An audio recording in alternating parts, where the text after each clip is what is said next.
नमस्कार साथियों, मैं अनिल गर्ग और आज हम चित्रकूट के चुनावी विश्लेषण में बात करेंगे लाइन के इस पार और लाइन के उस पार के वोटर की कि लाइन के इस पार का वोटर का रुझान क्या रहता है, किस तरफ रहता है, और लाइन के उस पार के वोटर का रुझान क्या रहता है और किस तरफ रहता है। और इसी एनालिसिस में हम पिछले 4 चुनाव के आंकड़े देखेंगे। 2018 के चुनाव को देखेंगे, 2017 के उपचुनाव को देखेंगे, 2013 के आंकड़े देखेंगे और 2008 के आंकड़े देखेंगे। जब से भारतीय जनता पार्टी रंग में आई, यूं कहा जाए कि रंग में आई भारतीय जनता पार्टी हमारे विधानसभा में, 2008 में उन्होंने अपना पहला विधायक दिया था और एकमात्र विधायक 2008 में ही दिया था।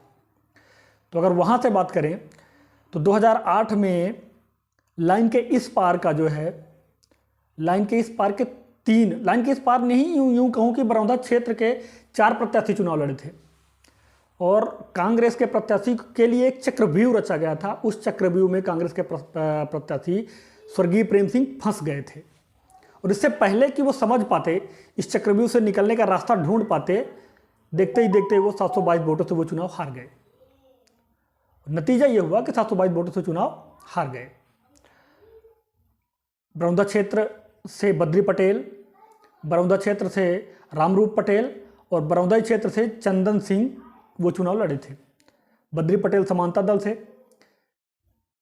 रामरूप पटेल और चंदन सिंह समाजवादी पार्टी से चुनाव लड़े थे। और पूरे विधानसभा की अगर बात करी जाए तो बद्री पटेल ने 5711 वोट मिले थे बद्री पटेल को। रामरूप पटेल की अगर बात करें तो 3215 वोट उनको मिले थे। चंदन सिंह को 1994 वोट मिले थे। ये पूरे विधानसभा में उनको जो वोटें मिली ये वो हैं। कांग्रेस को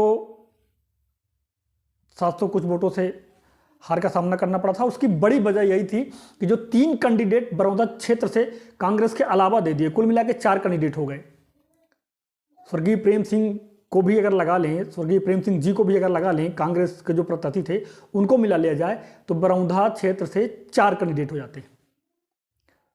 और इस छोटे से क्षेत्र से अगर 4 कैंडिडेट होंगे तो जाहिर सी बात है कांग्रेस के वोट, या मैं यूं कहूं कि स्वर्गीय प्रेम सिंह के वोट कट गए।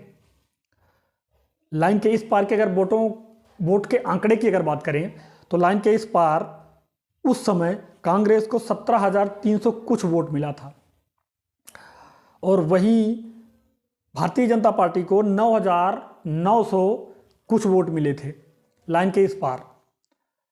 बहुजन समाज पार्टी से जो कि रंजन वाजपेयी प्रत्याशी थे उनको 6,500 कुछ वोटें मिली थी और तब भी 7,446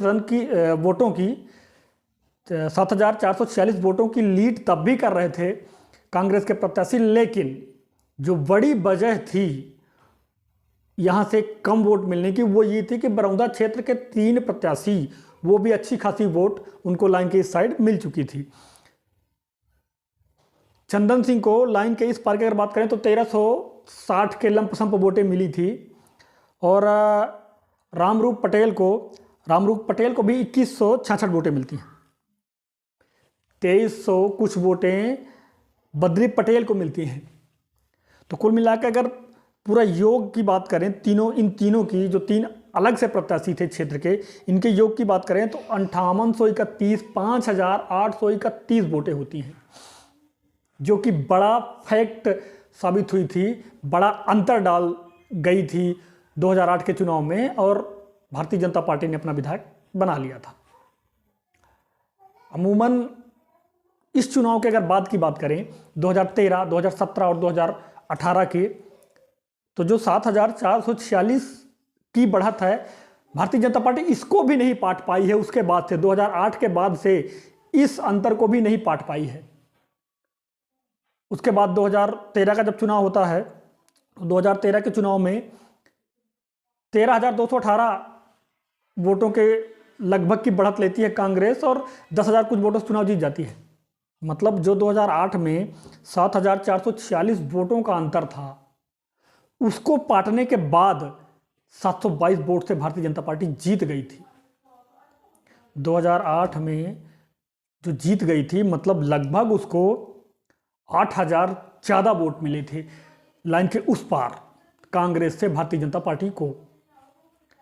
जब 2013 का चुनाव होता है, 13,000 कुछ की बढ़त लेके जाती है कांग्रेस, तब भी यही माना जा रहा था कि जहां 8,000 की लीड पाट देती है भारतीय जनता पार्टी, तो भारतीय जनता पार्टी इस बार दूसरा विधायक अपना बना रही है और भारतीय जनता पार्टी को फिर उतना वोट कभी नहीं मिला उस क्षेत्र में। उसके बाद 3 चुनाव हुए, उतना वोट कभी नहीं मिला। 13,000 की बढ़त लेती है, 10,000 कुछ से चुनाव जीत जाती है कांग्रेस। जो वोटों का आंकड़ा था, अब सोचिए अगर 3 प्रत्याशी इधर से नहीं होते 2008 में, वो जो चक्रव्यूह रचा था, उस चक्रव्यूह को अगर पहले से वो समझ जाते और वो चक्रव्यूह पहले ही तोड़ दिया होता, उस चक्रव्यूह का भेद तोड़ दिया होता, चंदन सिंह को ही मना लेते, रामरूप पटेल को ही मना लेते। बद्री पटेल की तो मैं नहीं बात करता, चलिए बद्री पटेल तो उस समय एक चर्चित चेहरा थे, बद्री पटेल उस समय एक बड़ा चेहरा था, चर्चित चेहरा था विधानसभा का, लेकिन चंदन सिंह को मनाया जा सकता था। और अगर मना लिए होते तो हो सकता है रिजल्ट कोई और हो। फिलहाल खैर उस चक्रव्यूह में फंसे थे और हार का सामना करना पड़ा था। विधानसभा के लाइन के इस पार तीनों प्रत्याशियों की अगर बात करें, जो तीनों प्रत्याशी लड़ रहे थे, कांग्रेस के प्रत्याशी को छोड़ दे, तो उनके वोटों का योग पहुंच गया था 5,831 5,831 पहुंच गया था। और यही वो बड़ा इफेक्ट था जो अंतर डाल गया था।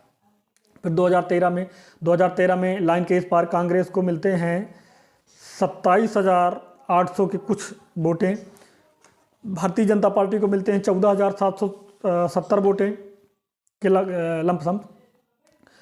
और फिर वही बीएसपी का वोट घटता है पिछले चुनाव की अपेक्षा, उसको 6,000 के लमसम वोट मिलते हैं, 6,000 कुछ वोटें। और जो लीड होती है, जो लाइन के इस पार, वो लीड लेके जाती है कांग्रेस 13,200 कुछ वोटों की, और 10,000 से वो चुनाव जीत जाती है। उसके बाद 2007 में जब निधन हो जाता है प्रेम सिंह जी का, उसके बाद उपचुनाव होता है उसके 3 महीने बाद, और कांग्रेस एक बार फिर से चुनाव लड़ती है। उसमें बहुजन समाज पार्टी ने पार्टिसिपेट नहीं किया। तो 2017 के उपचुनाव में कांग्रेस को लाइन के इस पार, यानी उसके बाद जो पोलिंग 114 हुई, हिरौंधी 114 पोलिंग है, वो लास्ट पोलिंग है लाइन के इस पार की, तो वो आंकड़ा जो पहुंच जाता है वोटों का, वो 36,050 पहुंच जाता है। वहीं भारतीय जनता पार्टी को जो वोटें मिलती हैं लाइन के इस पार, वो वोटों का आंकड़ा होता है 18,313। 18,000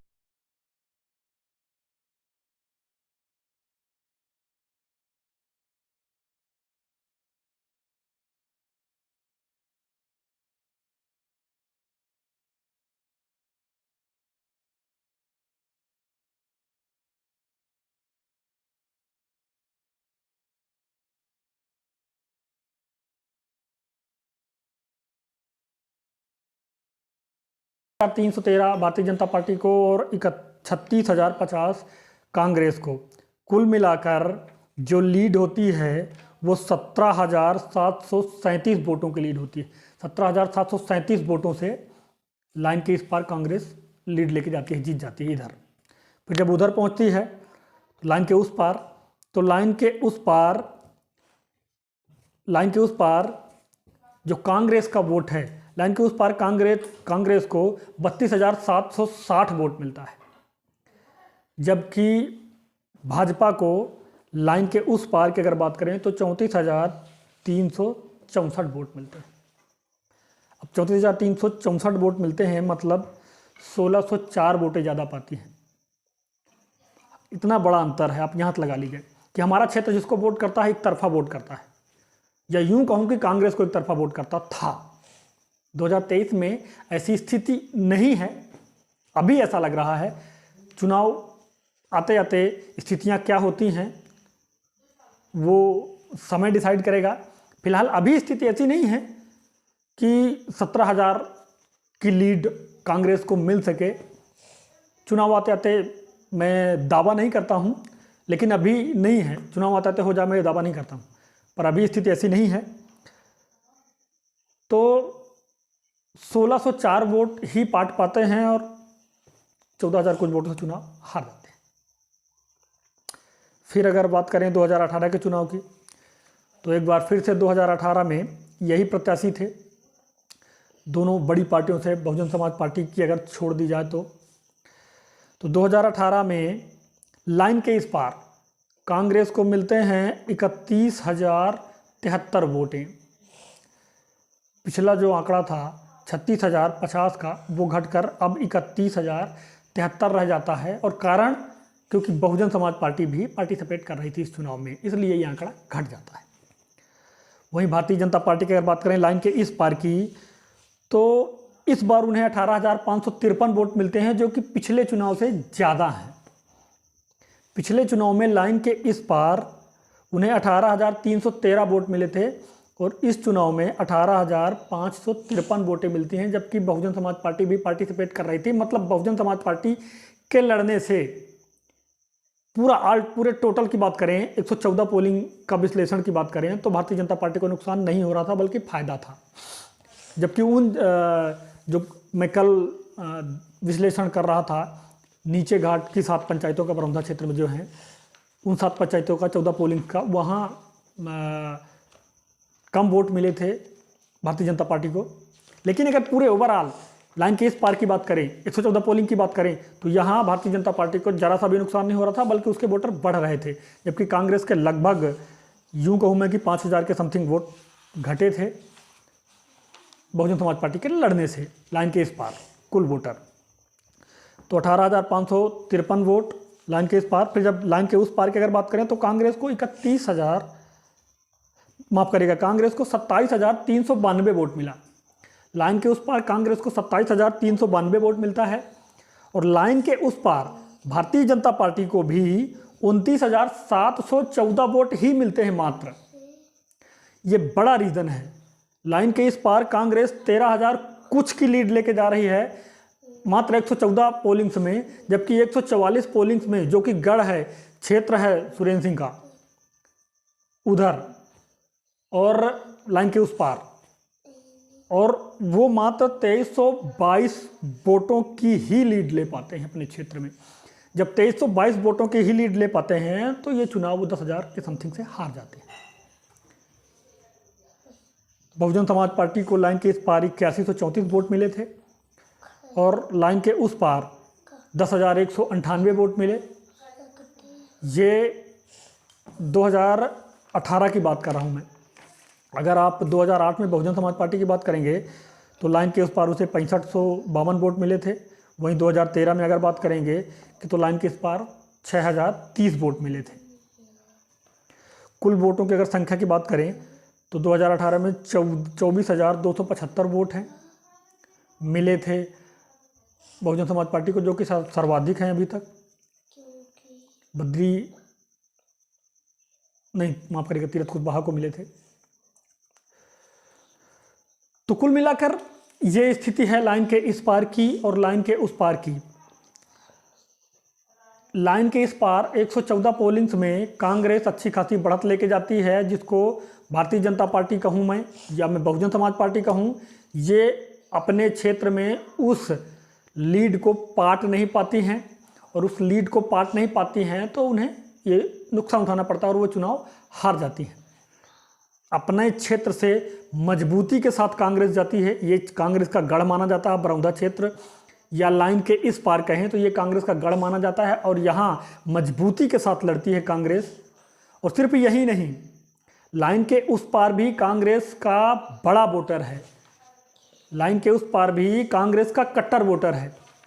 नतीजतन वो उस पार भी जब हारती जरूर है, अपने प्रतिद्वंदी पार्टियों से हारती जरूर है, लेकिन कम वोटों से हारती है।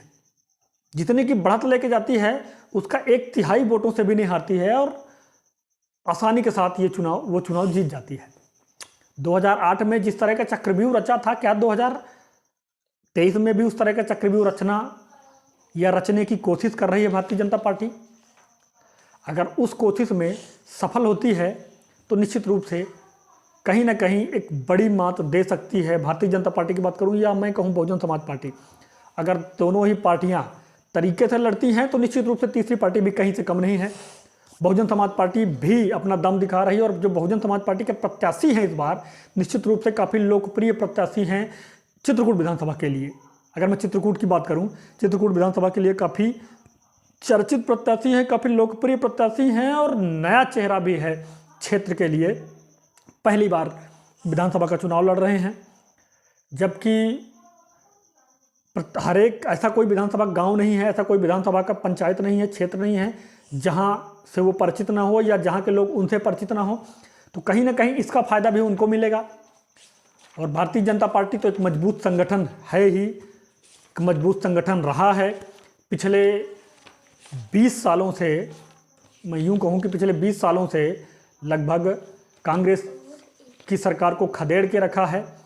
कुछ एक आध साल या 1.5 साल की बात करें तो रही भी कांग्रेस की सरकार, लेकिन फिर से पटका भारतीय जनता पार्टी ने और अपना वर्चस्व बनाए रखा है पूरे प्रदेश भर में। और एक बार लोहा भी मनवा चुकी है चित्रकूट क्षेत्र में 2008 में अपना विधायक देकर। और अब किस तरीके की रणनीति के साथ, किस तरीके से ये चुनाव में अपनी रणनीति पेश करेगी या किस तरीके से चुनाव लड़ेगी, ये देखने वाली बात होगी। क्योंकि बहुजन समाज पार्टी भी दम भर रही है, बहुजन समाज पार्टी भी कहीं से कम नहीं आंका जा सकता है उसको भी। भारतीय जनता पार्टी भी इस बार अच्छी पकड़ बना रही है और लगातार 2 बार से विधायक होने के कारण जो कांग्रेस के प्रत्याशी हैं या वर्तमान में विधायक कहूँ नीलांशु चतुर्वेदी जी का थोड़ा बहुत विरोध भी है। और उस विरोध का फ़ायदा कितना उठा ले जाती है कांग्रेस या उस विरोध का फ़ायदा कितना उठा ले जाती है भारतीय जनता पार्टी या बहुजन समाज पार्टी, ये डिपेंड करेगा प्रत्याशियों के ऊपर, ये डिपेंड करेगा पार्टी के ऊपर। अगर उस विरोध को अपने वोट में कन्वर्ट कर पाती हैं बहुजन या भारतीय जनता पार्टी तो निश्चित रूप से इस बार बड़ी टक्कर देंगे दोनों को दोनों। और अगर उस विरोध को वो शांत कर ले जाते हैं, वो जो लगातार 2 बार विधायक बनने का विरोध है उनका या क्षेत्र में नहीं दिखने का विरोध है उनका, अगर उस विरोध को वो शांत कर लेते हैं, एकजुट होकर कांग्रेस लड़ती है, तो निश्चित रूप से इतना आसान नहीं होगा उस व्यक्ति को मैदान से बाहर करना। वहीं ज़रूरत है भारतीय जनता पार्टी को कहूँ या मैं बहुजन समाज पार्टी को कि अपने क्षेत्र में वो मजबूती के साथ पेश आएंगी, तभी कंपटीशन कर सकती हैं। अगर 10,000 या उससे अधिक की बढ़त लेकर कांग्रेस लाइन के उस पार जाती है तो निश्चित रूप से कांग्रेस एक बार फिर विजय का झंडा गाड़ेगी और कांग्रेस अपना विधायक फिर से देने वाली है। ये लीड अगर 10,000 से कम होगी, चूँकि 2008 में हमने देखा है कि ये लीड 7400 के समथिंग थी और कांग्रेस को हार का सामना करना पड़ा था, तो ये लीड अगर कम होती है, 5-7 हज़ार की लीड होती है, तो मैं कह सकता हूं कि भारतीय जनता पार्टी या बहुजन समाज पार्टी कड़ी टक्कर देने वाली है कांग्रेस को इस बार। अगर ये लीड नहीं कम होती है, ये लीड वहीं रहती है 10,000 या उससे ऊपर की रहती है, तो ये चुनाव एक तरफा हो जाएगा। हालांकि भारतीय जनता पार्टी सेंध लगाने में लगी हुई है, सब सर्वाधिक सेंध उपरंदर क्षेत्र में लगाने का प्रयास कर रही है। पिछले कई महीनों से भारतीय जनता पार्टी की सक्रियता भी है और जब से चुनाव का ऐलान हुआ है तो निश्चित रूप से उनकी सक्रियता बढ़ गई है। हालांकि अभी कांग्रेस का बस्ता ठंडा हुआ पड़ा है। पिछले 10 दिन से मैं देख रहा हूं कि कांग्रेस का बस्ता हमारे क्षेत्र में ठंडा हुआ पड़ा है। उनसे ज़्यादा गर्म तो बहुजन का बस्ता दिख रहा है क्षेत्र में। लेकिन उनकी क्या स्ट्रेटजी होगी या वो किस तरीके से आएंगे, क्या प्लानिंग करी होगी, ये अब चूँकि उनका राजनीतिक मादा भी है, लगभग 4 बार का, 2 बार विधानसभा चुनाव जीता, 2 बार चित्रकूट की नगर पंचायत जीती है, उसके पहले भी वो छात्र जीवन से ही राजनीति कर रहे हैं। तो कहीं ना कहीं उनकी एक स्ट्रैटेजी होगी, उस स्ट्रैटेजी के साथ आना चाहेंगे या आने वाले होंगे। लेकिन भारतीय जनता पार्टी की स्ट्रैटेजी पर भी जरा सा संदेह नहीं करते हैं। पूरी प्लानिंग के साथ इस बार मैदान पर आई है। पिछली बार कहीं ना कहीं उनसे चूक हुई थी हमारे क्षेत्र को लेकर। उनको लग रहा था कि बहुजन समाज पार्टी का ज़्यादा वोटर है और वो वोट काट रहा है कांग्रेस का, तो आराम से काटने दो, हम अपने क्षेत्र में देखते हैं। तो वो न घर के बचे थे और न घाट के बचे थे, न यहीं तो उनको ज़्यादा वोट मिला था और न उनके घर में ज़्यादा वोट मिला था।